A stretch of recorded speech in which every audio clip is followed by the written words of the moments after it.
masalah budaya. Sebab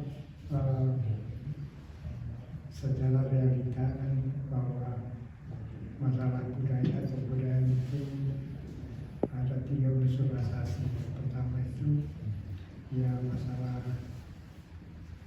pelestariannya, yang kedua masalah pengembangannya, dan yang ketiga itu masalah pemasarannya.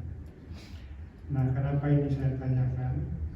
Karena dalam penjelasan tadi sesungguhnya Indonesia itu memiliki potensi budaya di sini, baik yang kaitan dengan historis tadi sudah dijelaskan ya, seperti perjuangannya Syekh Yusuf tadi, ataupun juga secara realitas budaya tadi berapa 10.000 500.000.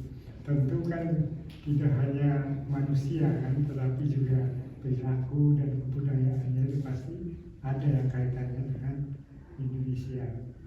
Lalu dengan konsekuensi itu saya ingin memperoleh penjelasan apakah katakanlah model budaya dan kebudayaan yang tadi juga, yang tadi berkaitan dengan historis dan kenyataan tadi sudah ditetapkan oleh pemerintah Afrika Selatan ini sebagai destinasi budaya. Karena penetapan itu sangat penting untuk pengembangan dan lain sebagainya. Tapi kalau belum ada penetapan sebagai destinasi budaya, memang pasti kita juga akan mengalami kesulitan untuk melakukan apalagi pemasaran dan lain sebagainya.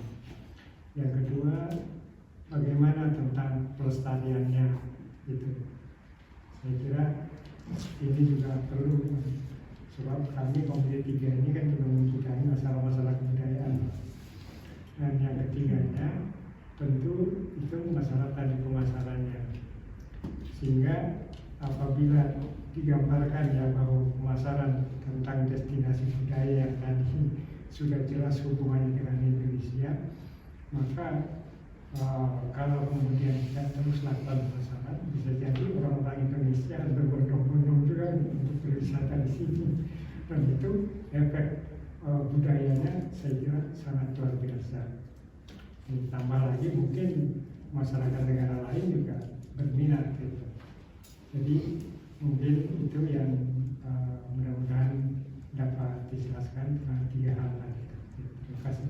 Terus ini untuk revisi undang-undang, tapi elemen muatan ABK ini bisa lebih mendapat perhatian karena memang lebih banyak PR-nya di kita. Kalau di kitanya amburadul ya, di kami perwakilan hanya pemadam kebakaran saja dan tidak menyelesaikan masalah. Nanti kami juga akan berfakskan laporkan pertemuan ini ke pusat juga Pak, untuk menjadi perhatian baik di NU maupun di BP2MI, Kemnaker juga.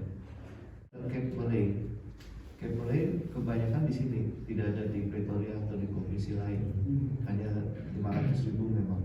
Kalau secara karakteristik budaya Cape Malay ini memang lebih banyak dari kita Pak. Tapi sekarang ini kan sudah generasi ke-8, ke-9. Mereka menikah dengan biasanya dari subkontinen India Pak, India, Pakistan, Bangladesh, lalu juga ada yang dari Timur Tengah. Secara budaya mereka mendapatkan pengaruh dari subkontinen India. Jadi Islam yang mereka bawa, yang dibawa oleh para ulama kita adalah Islam Nusantara. Kemudian begitu di sini terpengaruh dengan budaya dari subkultur India. Di antaranya kalau misalnya budaya patron Pak, pria, misalnya maaf ya poligami, mereka juga di sini ada yang menerapkan.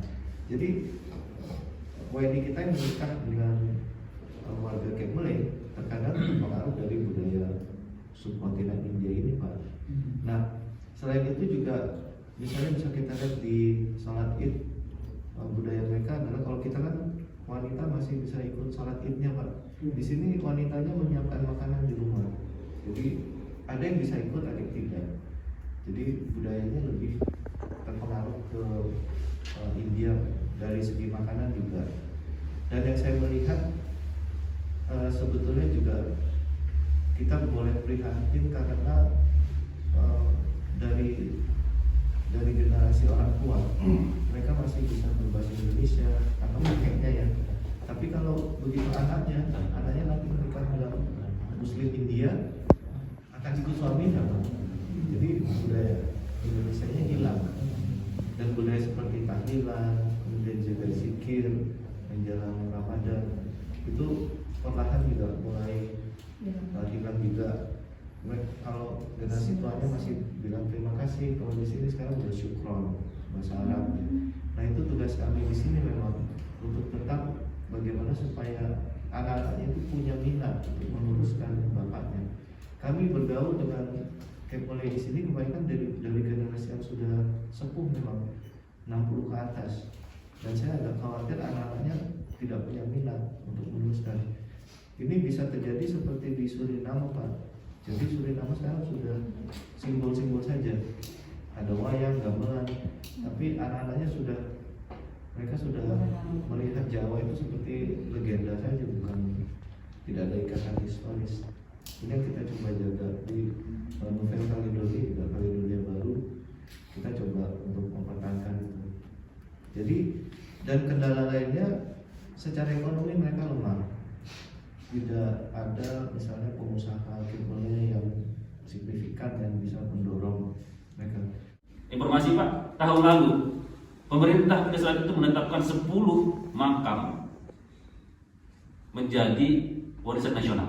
10 makam ulama itu menjadi warisan nasional Afrika Selatan. Dari 10 makam tersebut 6 dari ulama Indonesia, dari Sumbawa, dari Tidore, dari Makassar. Dan tahun ini lebih banyak lagi makam. Nah, kita menyampaikan Indonesia, sekarang disebut Indonesia mulai 1945, itu sudah mempunyai modal yang sangat besar. Ratusan tahun sudah hadir di sini. Fisiknya juga masih ada, kuburan, apapun itu masih ada. Persoalannya adalah bagaimana kita mengkapitalisasi, mengeksplorasi, memanfaatkan sumbangsi perjuangan yang sudah dilakukan oleh Syekh Yusuf, dilakukan oleh teman-teman, oleh kakek ibu kita dahulu yang ratusan tahun lalu sudah berkorban. Itu kita kapitalisasi, kita hidupkan di sini. Tidak bisa terjadi. Kenapa? Tadi selain budaya ya, jadi lebih banyak pada saat orang Asia satu masuk itu sekarang mendominasi. Nah, persoalannya kembali ke kita. Ini kembali sama seperti kasusnya ABK. Lebih banyak persoalannya di kita. Pemerintah Indonesia kalau kita mengidentifikasi tidak punya banyak luxuries, di mana ada case-nya seperti Cape Town, case-nya seperti Suriname, case-nya seperti Kaledonia, di mana sudah ada cita rasa budaya Indonesia ratusan tahun yang lalu. Karena sejarah itu tidak banyak. Afrika Selatan khususnya Cape Town itu salah satunya. Kita punya modal sangat besar. Persoalan tidak dikapitalisasi, tidak dieksplorasi. Apa buktinya? Kita lihat anggaran promosi budaya. Saya di fungsi penerang sosial budaya. Ini kebetulan saya sampaikan ke Bapak. Setahun anggaran yang harus saya gunakan untuk mengkapitalisasi sejarah dan modal dan kekayaan sangat besar tadi 140 juta. Mau jadi apa? Saya harus menghandle kelas bahasa. Bagaimana membahasakan bahasa Indonesia yang sudah hilang. Dulu generasi orang tua kita sekarang generasi ke-6, ke-5, mereka masih ngomong bahasa Indonesia. Terima kasih, selamat pagi, masih ngomong. Tapi sekarang generasinya saya di sini sudah tidak tahu. Sehingga kata terima kasih sudah berubah menjadi kata syukran. Dan kita tahu peninggalan terakhir dan budaya adalah bahasa. Kalau bahasa sudah hilang, sudah tidak ada lagi. Untungnya masih ada makam-makam itu yang tulisannya Arab Jawi, Pak. Saya pergi ke PI, saya pergi ke Sumatera Selatan. Saya kunjungi makam-makam itu. Lihat memang makam tulisannya Arab Jawi. Ini menunjukkan ini nggak bisa tidak bisa dinafikan. Itu dari sisi anggaran 140 juta untuk setahun. Bisa tidak untuk apa? Yang kedua, ada dua hal selain bahasa silat. Kita punya silat Nusantara.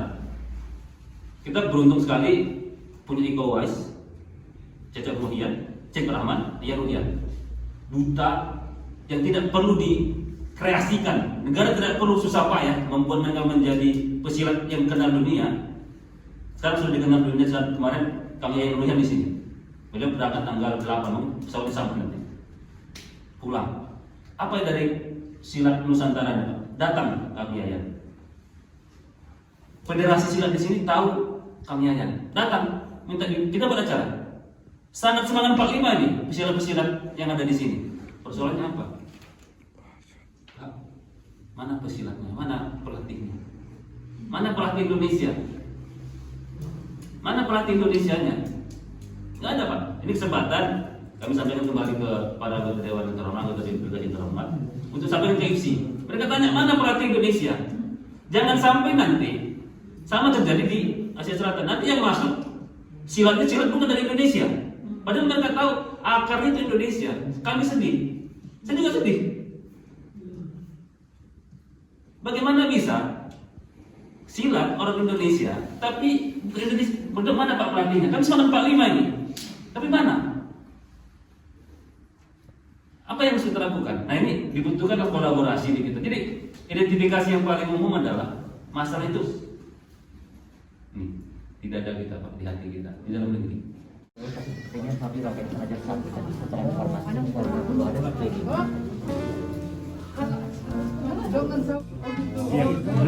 Tapi nanti ukurannya? Iya, nanti kalau sesuai ukurannya untuk yang besar. Nah kalau sekarang itu ada gambarnya di situ. Tapi perempuan cocok mas. Perempuan cocok. Iya, Ini lagi kan perempuan. Nah itu. Jadi contohnya.